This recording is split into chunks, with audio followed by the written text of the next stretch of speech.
Hey everybody out there, this is Seto, and today for you guys I really wanted to do an awesome, cool video. Now, in a couple months we'll be in 2022, right? Well, some of you may or may not know this, but September of 2022 will mark something very special for the YuGiOh community. 20 years since YuGiOh initially got released in the TCG. This time, 20 years ago, the YuGiOh show was just debuting actually, which is really interesting. It was just debuting on Kids WB. It was starting to debut. We were starting to hear about this new phenomenon called YuGiOh about 20 years ago. And in a year later, in 2022, guess what happened? YuGiOh came to the TCG. March of 2022 is going to mark 20 years, guys, since that Seto and Yugi structure that got released. Now, that being next year, guys, I'm going to do some special things I have planned, doing some cool deck profiles, some cool things, some cool videos, because we'll be marking the anniversary of YuGiOh. I think that's a great idea to be doing come next year. Currently, though, I want to do a little discussion on how I got into YuGiOh. We'll probably revisit this topic more in depth down the road, guys. Don't you worry about it. When I can actually revisit the anniversary next year of me playing YuGiOh 20 years ago.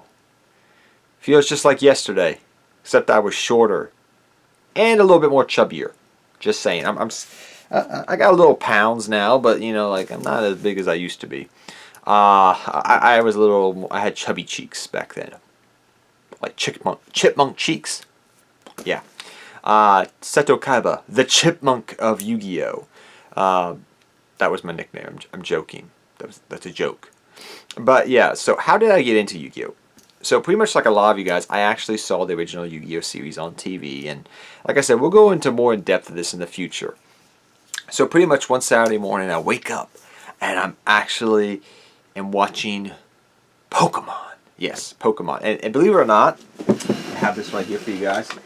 I was playing this original DSi. Yep. This is my original one. It turns on still. So yeah, this is where I was playing, watching Pokemon, because every time the Pokemon anime would come on, I actually would grab my Pokemon game. And at that time, we were in Gen 3, so I could play it on this, actually, at the time. I think the DSi, I think this was out already by that time. But that's where I was playing on, actually. I was playing my Ruby or Emerald, I think it was at the time. And I was playing Pokemon, because every time Pokemon came on, I played Pokemon games while I watched the show on Saturday mornings. That was just me at 11, 12 years old. So, doing that, they promoted that day this new show called YuGiOh. Now, being my favorite Pokemon is Dragonite, just so you know. Garchomp is second, followed by some other awesome bad boys like Hydreigon, Salamence, and all those other ones. I love. There's some other good dragons out there I love too, even from the recent generation. Yeah, I still play Pokemon. A lot. I'm looking forward to Legends Arceus and the remakes of Shining Pearl and Diamond, which is going to be awesome. So, saying all this, back on track here. I'm watching it and they promote this thing, and the reason I decided to watch it was they were talking about ancient Egypt, and they showed a dragon. Didn't know what that dragon was. It was blue. It was white with blue eyes. Blue Eyes White Dragon, yes. And Ancient Egypt. Dragons, which I love, and ancient history, which I love. Why wouldn't I watch it? So I actually watched the first episode of YuGiOh on Kids WB. So I am like, dude, this is awesome. That first duel, if you're a kid, was epic. And you know, I still love Pokemon, so I played Pokemon when I was playing YuGiOh. It's kind of weird, but I grew up on Pokemon when it came out. I was about 8 years old when Pokemon came out. And I've never really quit for Pokemon or quit for YuGiOh at any point in time, really. I've always played both or none at all. Only one time has that happened for a few years in high school. But I've always played them in tangent because I love them. Those are my two things that I always play. I don't dabble into other hobbies. It's just Pokemon and YuGiOh. I don't play the Pokemon card game, by the way, but I used to years ago. And I do have some of the rare Pokemon cards. We can do that on Seto Kaiba's rare cards he owns. We can do that special next year. But I'm watching the show, I see this, and I just get psyched out of my mind, right? I am like, bro, this is awesome.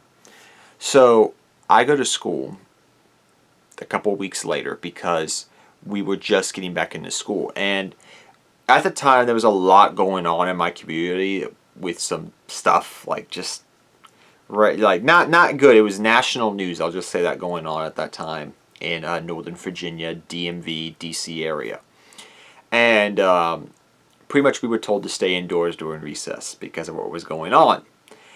It was called the Beltway Sniper. If you guys want to look that up, you can. But that was what was going on. And because of this going on, we literally for about 2-3 months would play inside for recess every single day. And my buddies decided to bring these cards. YuGiOh cards, not Pokemon. And back then, guys, I'm going to be honest, our decks could be 90 cards. Like, we did not know how to play YuGiOh.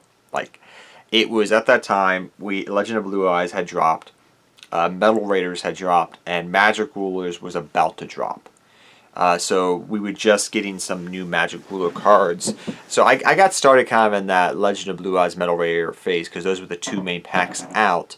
And then shortly after, they released Magic Rulers a few months later. So we're playing at school like this, and we're just like, bro, this like I'm like, oh my gosh, these are such cool cards. Where can I get these structure decks? Because I saw one of my buddies had the Blue Eyes White Dragon. He had the structure deck one, and I was like, he's like, oh, go to 7-Eleven. And in my head at the time, I was like, 7-Eleven? That must be where they're at. Because back in the day, for years, Yu-Gi-Oh! And Pokemon used to be sold at 7-Eleven. They had packs. So I ran over to 7-Eleven. They got nothing. And I'm like, Grandma, can we go to Toys R Us? Let's try Toys R Us. Toys R Us has got to have it. Toys R Us had not just a few structure decks. They had just got a brand new shipment of the tins by this point in time, and new structure decks. Guess how many structure decks I brought? 3. Guess how many my brother brought? He brought Dark Magician. Guess how many tins we got? Grandma did so much for us that day. She got sleeves, binders, and tins. Not just one tin, mind you. She brought us like each 3 apiece and 3 structure decks. Back then, guys, you gotta think here. That's $30. The tins are $20 a piece. The sleeves are about $5 a piece. The binders are about $8 a piece. You do the math. Grandma gave us our birthday presents pretty early, and also our Christmas presents. She said, "This is going to your Christmas presents." I was like, "All right, Grandma, that's awesome." So I literally go back and try to combine this deck with Blue Eyes White Dragon to the best of my ability with my brother and I's like things. We try to build decks. We go home. We rip the cards open, and we just start playing on the dining room table. So we're like in the dining room and kitchen just playing Yu-Gi-Oh! And we were smart enough because our dad had taught us, if you like something, if you care about something, you take care of it. So we put all of our cards in card sleeves, the ones that we're going to be playing with a lot in our decks. So that's what we did. And I pulled some cool cards back then. I pulled a Toon Table. I actually still have them. But I actually pulled a Black Skull Dragon, the fusion. And I also pulled a Toon World, which was awesome, and everybody wanted that card because it was Pegasus. So I go to school and I am like, awesome. I got a 90 card. How many sleeves I could get? Like 60 cards. I think it was in a pack of sleeves. I filled that sleeves up and I go to town with these big monsters, these spells. And back then we played more like the anime. So my buddy, he had a Black Skull Dragon too, and he tried to summon this Black Skull Dragon on me. So he goes normal summon Black Skull Dragon, and he cheated. He literally cut the bro knew where the card was at in the deck because it was his own fusion in his deck. And he's like, "Oh, I beat you." And I'm like, Like, I'm summoning Mystic Tomato using stuff. I'm using Giant Rat because I just got the Magic Ruler cards that just come out. So he's like, oh, bro, these cards, they suck compared to Black Skull Dragon. Let alone, I didn't know that you can't put fusions in the main deck. Who could imagine, right? Imagine if you could put Norden in your main deck. That would be not broken by a long shot, right? Like, nah. You can just normal summon Norden, gets effect off. Cool beans. Blue Eyes Ultimate Dragon. I'm just gonna normal summon you because. So yeah, that's how we played back then. So finally, one of our more, let's just say, stickler friends said, "Hey, guys, this is not how you play." And he was a little bit older in one of the other grades, and we finally figured out how to play properly. That you didn't normal summon fusions, that you tributed cards. So I pretty much built a Lord of D deck at that time. Plus, you know, with other beat sticks in it. So I built pretty much a Lord of D deck, which was awesome. Like, I could summon Blue Eyes White Dragon and everything I need. I got a Red Eyes, so I fit a Red Eyes into the deck too. So I could have 1 Red Eyes and 3 Blue Eyes White Dragons. And that's how I would play that deck for a good amount of time. That's how I used it. Eventually, I went to a more of a beatdown deck, but that was my first deck, really. A Lord of Red, pretty much. A Lord of D Blue Eyes White Dragon deck. That's what I started playing. My first legit deck. It had Lejeune, the Mystical Genie of the Lamp, had Komori Dragon in it because you could bring that out too. So I ran other dragons in it. Like I said, the Red Eyes Black Dragon I teched in because it was awesome, I thought. Dark Magician, I built a deck separately for that, but it was never as good as the Blue Eyes one, go figure. But that deck was so fun. I ran Lejeune, Komori Dragon, so you could bring it out. And it was so good, and it won me a lot of games and a lot of duels on the playground. But eventually our teachers, because I was in a Catholic school, I know Paul from Team APS has talked about his experience, but mine was a little different. What about the children? You know, a Catholic school with Yu-Gi-Oh cards is... The good thing is they had gone through the Pokemon craze. And the teachers and the principal said, it's a card game. Like, bro, like, moms, dads, you don't need to worry about it. It's not satanic. Until they figured out that dead people, they found out about the anime. Yeah, they didn't like the idea that a dead pharaoh possesses young boy. Ugh. You know, with hexagonic stuff.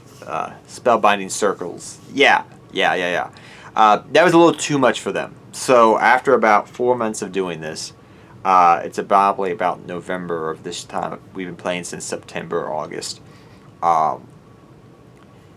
They banned Yu-Gi-Oh from my school. And they literally started doing locker raids where they're looking for Yu-Gi-Oh contraband. Like, legitly, they would confiscate your cards by going in your locker. So what I did, big brain here, I messed up my locker.